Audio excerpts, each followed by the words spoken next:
If let's say, for example, your anak is like 17, 18 years old and suddenly comes back and says this, Mommy, I'm sorry, but I'm pregnant. I have a kid right now. I'm homosexual. I want to be transgender. Hey there, this is Benjamin from Live Smart Asia here. Once a month, the Live Smart community gathers together and we learn more together. You're going to be watching one of my closed door sessions that I do monthly for the parents. Now, what's the purpose of this Parent Thrive? I believe that parenting can be quite a lonely journey sometimes. That's the reason why we have all this session every month so that we can grow together and thrive together. So, enjoy, watch, and share this video if you want to. See you at the next Parenting Thrive. How will you react or how will you feel about it? And in this time whereby our children need support, we are supposed to give our children unconditional love, but at the same time, we are also feeling so much emotion. How are we going to do it? How will you experience it? I know it's not easy to answer these questions, and it's also very difficult for me to ask these questions because sometimes we are culturally very sensitive. But the truth is, in this current world, a lot of us are exposed to this kind of thing. Our younger children are exposed to this kind of media. Now, I don't want to go down that line or to be any religious to say what's right, what's wrong. So why do I want to share this with you? Because when we learn about unconditional love, the real question is, can we really love them unconditionally, even in the worst case scenario? It will take time. I know that one of my students who openly online admitted that he's actually transgender and the parents cannot accept it. They are having a very big relationship problem. There are people who experience this kind of thing. If it actually happens, think about how we're going to respond. Can we still say, son, I love you no matter who you are? Right? I think that's very important.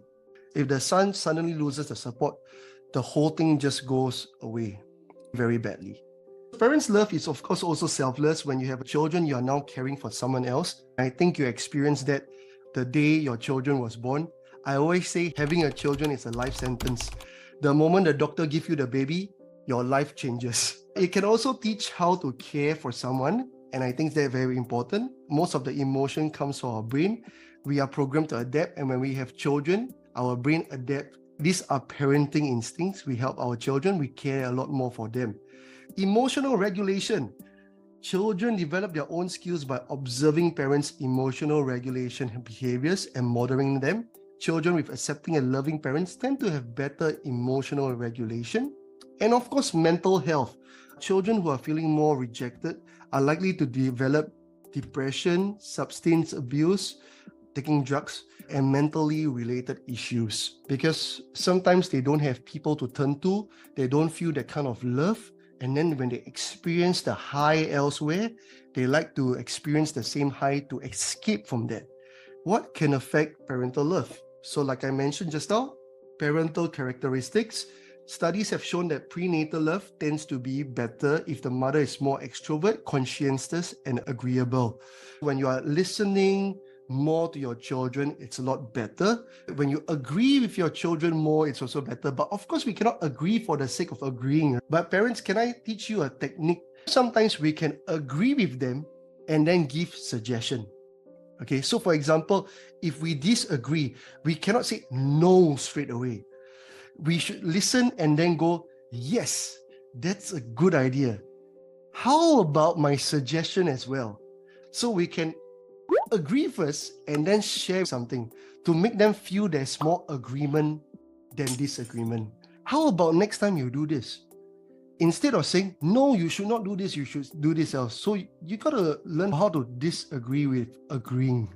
Child characteristics. A child with more difficult temperament causes prenatal stress and receive less parental bonding. Children with these characteristics show more negative affection and self-regulation. They are also more likely to develop behavioral problems. And of course, contextual sources. One parent's feeling may affect those of other parents. Okay, so also fathers who have better partner support are more likely to bond with their children. Parents, how many of you got situation whereby you scold your kid and your partner disagree with you and protect the kid in front of you. If it is some moment, not always, no problem. But when it is always happening, it becomes a problem. When one parent want to show authority, the other parent undermine the authority, that's not something very good. For parenting dynamics, both mother and father has got to be on the same page so that the children cannot take sides. If not, they will run and side with one or the other. So be very careful. There are times where I disagree. I will not jump in to defend my kid, but I will talk to my wife about it separately. Ways to strengthen a parent-child relationship: set boundaries, rules, consequence. This is very important. And of course, also to make sure your children get in the process to do this as well. Listen and empathize. Connection always starts with listening. A lot of people seek to be understood rather than to understand. But the best way to negotiate things and to learn is to understand by listening first before you give your suggestions. Other ways to strengthen parent-child relationship: be available, distraction-free, set 10 minutes a day. I wake up very early in the morning. I'll send my daughter to school, and then sometimes I'll immediately come to work. But sometimes after sending my daughter to school, I will drop my wife off, then go back home. One reason I go back is because my son is just getting ready for school. I spend 10 to 15 minutes talking to him, playing with him, disturbing him. When he goes to school, then I will purposely drive back all the way to office. Although it's a very simple drive to the office from my child's school, but I made that extra stop there because spending that extra 10 minutes with my son, I believe will make a very big difference. Because sometimes parents, when we come back from work, we're quite tired to play with our children. So it's better to catch them early, play with them early, and then after that, when it's night, put them to bed. I think that's a very good routine to have. I know that we all love our children, but here's a few takeaways. Of course, I mentioned to you just now, the way that you love your children, if it's upon 10, and the way that your children receive the love.